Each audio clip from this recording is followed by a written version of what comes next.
Hello everybody and welcome to this my video on the cute little Meisuppi Half. The Meisuppi Half is a toy grade 35mm half frame camera. Now what that means is toy grade refers more to the optical quality on this because it does have some fine features, but it is 35mm means it will take any 35mm camera.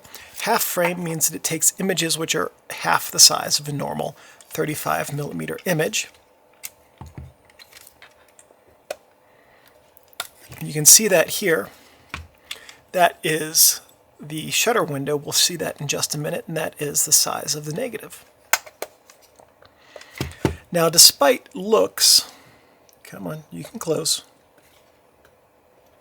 No, closing. Closing means that you actually shut. There we go. Despite the way that it looks, it does not actually have a light meter. That is all for design. There's no light meter on this camera. It has a guillotine shutter here. Oh yeah, because I didn't advance it. It has a guillotine shutter there. It has shutter speeds of instant, which is approximately 1/40th. I ran this through my shutter tester with my that I have. I'm going to guess that there's some significant sample variation with these cameras as to what the exact shutter speed is. On this one, it's about 1/40th, and it also has bulb. So it also has a flash sync port right here, and the flash will sync at either shutter speed. The target market for this camera would have been hobbyists or fun shooters who were looking for an affordable camera that would double the number of frames they could get on each image, but they weren't really looking for super precise or high-end results. And let me assure you, this camera does not deliver super precise or high-end results. There's some things about this that are well made and some things that are not. In general, I would say it's not super well made. The metal bits are stamped metal, but they are really thin. So over time, you can see here that the hinge has started. That pin, I got to push that back in again. But as you saw when I tried to get the door to close and open, it doesn't necessarily like doing that.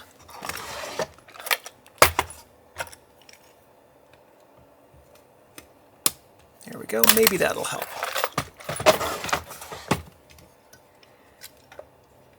Well, it's better.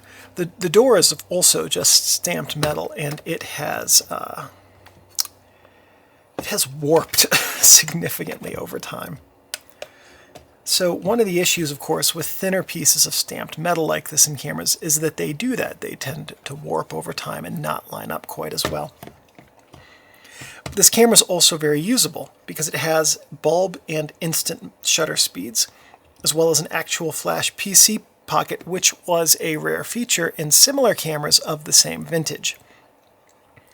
The lens isn't great. I've used this camera, and the curved film plane in the back does help to improve performance a bit. But that said, it has a lot of great creative image possibilities. And so this camera was produced by Togodu in Japan from 1959 until 1963. It was preceded by nothing. It was concurrent with many other cameras of many formats that were made by Togodu, though largely those cameras have been forgotten today, or they are very hard to find information on. Togodu made a lot of cameras in post-war Japan, but they don't have the name recognition and the following that other bigger companies had. And this was followed by the Meisuppi Half. So if you have your Meisuppi, we'll go over the features here and talk about what they are, and throughout the rest of this video, then we'll talk about what they do. This is your strap lug. It's got one, and it was for this very long neck strap that could also be a wrist strap if you wanted it to be. This is your film rewind knob, Meisuppi Half. Cold shoe. This is for accessories. You could put a flash in here. We'll talk about that a little bit later. Shutter button, frame count dial, and a manual reset frame counter right here. On the camera's front, we have your flash PC port. This is your viewfinder window here.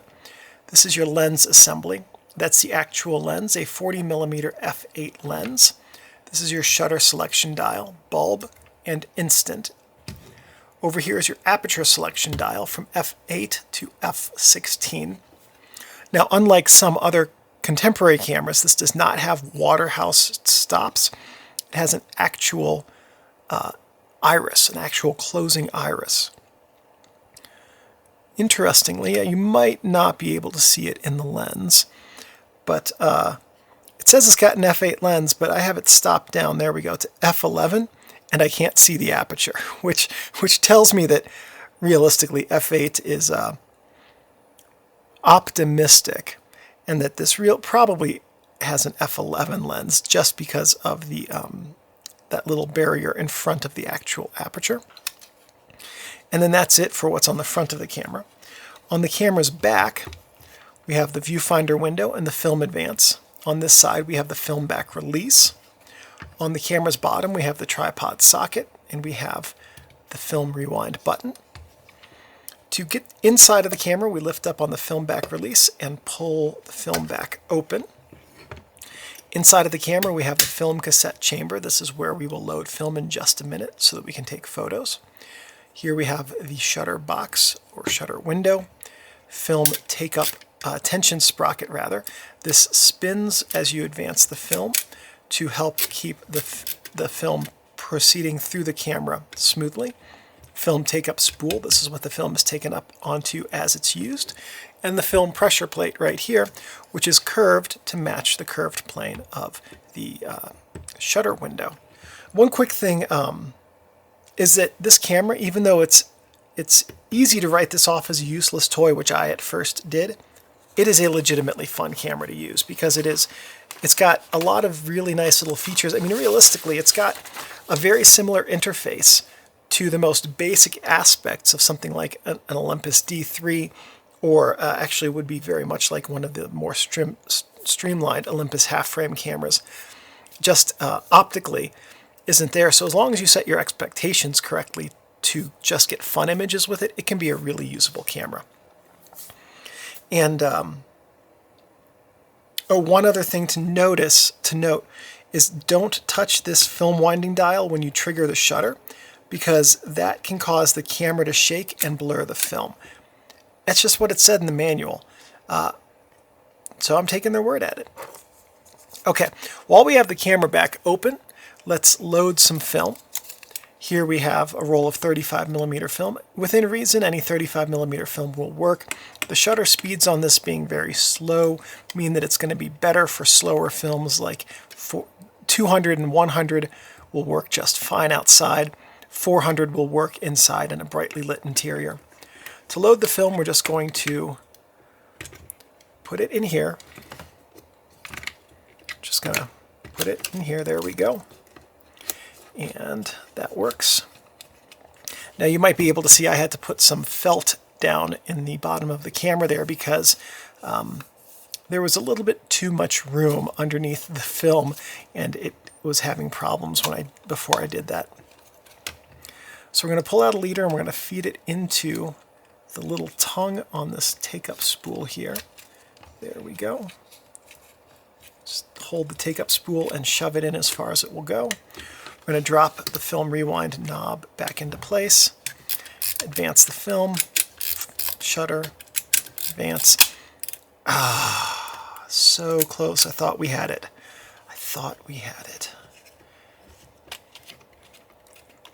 Let's try that again. All right. Advance. Advance. I'm holding this in place. Not taking any chances. All right, there we go. Okay, once we've got the film advanced a bit, we're going to close this. We're going to advance a couple of frames. And this counts down, this frame counter. So what we're going to do is we know that we have 24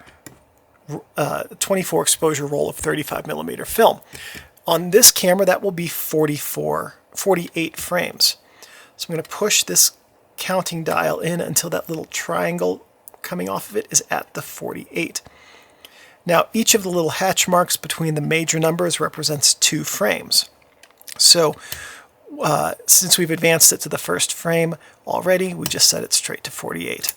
And then when we take our photos, I'll take 5 quick photos here. We can see the frame counter will dial downward. There we go. And this is maybe not the most completely accurate frame counter, but it seems to be doing a decent job of telling us how far along we are. And that's how we load the film. And you just go through your day taking photos, and it advances. Now, film is one and done. It can record light exactly one time in a controlled manner with a proper shutter speed and aperture and lighting conditions, or in an uncontrolled manner like this by just opening up the film back. So if you were to finish your roll of film and then open up the camera to look at all of your photos on the film, you would see nothing ever. You would erase all of the photos. Likewise, if you pull all your film out of the cassette before using it, you'll prevent the film from ever being able to record an image. But I want you to see what's going on inside the camera when a photo is taken so that you can understand how the film works. So you take a photo and you just advance the film. And as you can see, the film's being pulled out of the cassette here, which is why, if you notice the film rewind knob, it turns in the opposite direction of the arrow when you advance the film. And if this turns, you know for a fact that the film's advancing through the camera and that you've loaded it correctly. If it doesn't turn after you load the film, you want to take any slack out of the film. And if it still doesn't turn, then you may not have engaged the film take-up spool properly. And tapping it like that just disengaged the film from the take-up spool. So it's a good thing that this part of the video is about to happen, because I'm going to rewind this next. When you rewind the film, you hit the film rewind button, and then you start rewinding. Now again, remember, your film back has to be closed when you do this, otherwise you will ruin all of your images. And then you just keep rewinding here. And pro tip, if you want to rewind quickly, then you do a motion like this. Okay, you rotate both the knob and the camera. You do have to hold the film rewind button on this model down, by the way. When you finish rewinding the film, you will want to rewind the film all the way back into the cassette. Okay, if you leave a leader like this, then it becomes really easy to accidentally grab the cassette again and reuse it and end up with double exposures on your roll, which could very easily ruin both sets of photos. I'm going to leave a little bit of a leader because I have to reuse this film again. But it is honestly a little bit hard to get out of this camera. There we go. But it's better to have it be a little bit tricky to get in and out of the camera than to have all of the photos come out crooked. Anyway, so you would rewind it until you have the leader out. Then you would either grab your next roll of film and drop it in and keep shooting, or if you are done shooting for the day, just close up your camera. Just like this. Close it up. Come on. This is a crotchety old camera. There we go. What I'm doing when I feed it in here, if your camera has the exact same problem, which wouldn't shock me, I'm twisting it the bottom up a little bit and also pushing down where this little latch is, and that's what's allowing the latch to move into the opening so that it can be locked in place. And then that's it. And then, of course, the other thing is after you're done, trigger your shutter, and that will take any tension off of the springs, and then set your camera in your bag or off to the side for the day. So this camera does have a cold shoe up here, and what that means is it can hold accessories. It does not have power. So if you put a flash in here, you will still have to connect the flash to the PC port down here in order for it to be triggered. So you can mount a flash in here, and if we pretend that my spare studio light here is the flash, what you see here is absolutely the worst possible way to use a flash. If you trigger a flash here, the light bounces up to out of the flash, fires out of your flash, reaches your subject, bounces off the subject, and goes back to the film through the lens. That results in a subject looking flat and waxy. If you think about the way that we see any subject, people, outside during the day, outside at night under street lights, indoors under lighting, we always see people and subjects in the world around us lit from above rather. We are underneath the lighting. And so if you want to have your subjects look natural, You want to replicate that lighting. That is what's flattering to subjects. So if you're going to get a flash for this camera, you need to have one that has a PC cable that will connect to it, or get a hot shoe adapter that will have a PC cable coming out of the front of it. And then you want to get a flash with an articulating head, okay, like this. And that way you can at least bounce the light off of the ceiling. If you wanted to get one with a rotating head, you could also do a little bit more in terms of light control with that. Any flash that is super basic will work. It will only trigger at one setting. So what you want to do is just get a basic flash that you can use, and you don't have to get anything fancy. If you want to get one with manual controls, you can, but realistically, with the results we're talking about with this camera, it's not worth the investment. So, cheapest basic flash you can get will probably work just fine as long as you can connect it to your PC port. Next thing we're going to do is talk a little bit about the lens and just basically how to use it. So here's the shutter button, instant and bulb, 1/40th of a second, or bulb mode is push the shutter button down and the shutter will stay open until you release it. With instant, when you push the shutter button down, it doesn't matter how long you hold it for, it will take a 1/40th of a second exposure, and that's it. It sounds like it's taking a bulb exposure, but it isn't. Let's see if I can demonstrate that. That's instant, and this is bulb. I don't know if that's coming through on the camera or not. My guess is probably not, but at any rate, you get the idea. That's how they work. And then, of course, we have the aperture here from f8 to f16. So f16 would be for bright outdoor conditions. f8 would be for indoor, well-lit conditions. If you're going to be outside, 100 ISO film will work really well. If you're going to be inside, 400 ISO or faster would work well. And that's how you set the shutter speed and the aperture and read the lens. So the next thing that we're going to talk about here is how to take a photo with this camera. It's very simple. You just dial in your aperture and your shutter speed, whatever you want them to be. Make sure that your shutter is armed, and then take your picture. There's no focusing. All you have to do is align your scene in your viewfinder here. It's kind of accurate. Honestly, this lens is way wider than it seems like it should be for a 40mm lens on half frame. But just line up your scene and take your picture and go. There is really nothing else to worry about with this camera. So what about double exposures? Don't do it. I am skeptical that the mechanism in this camera is robust enough to stand up to double exposures, which can be a little bit hard on cameras. If you really, really want to, the mechanics behind a shutter exposure, a double exposure, are that you would take your first photo, hold the film rewind button, hold the film rewind knob, advance one frame, take your second photo. And then afterwards you would advance, cover your lens, take a dead frame, and advance again.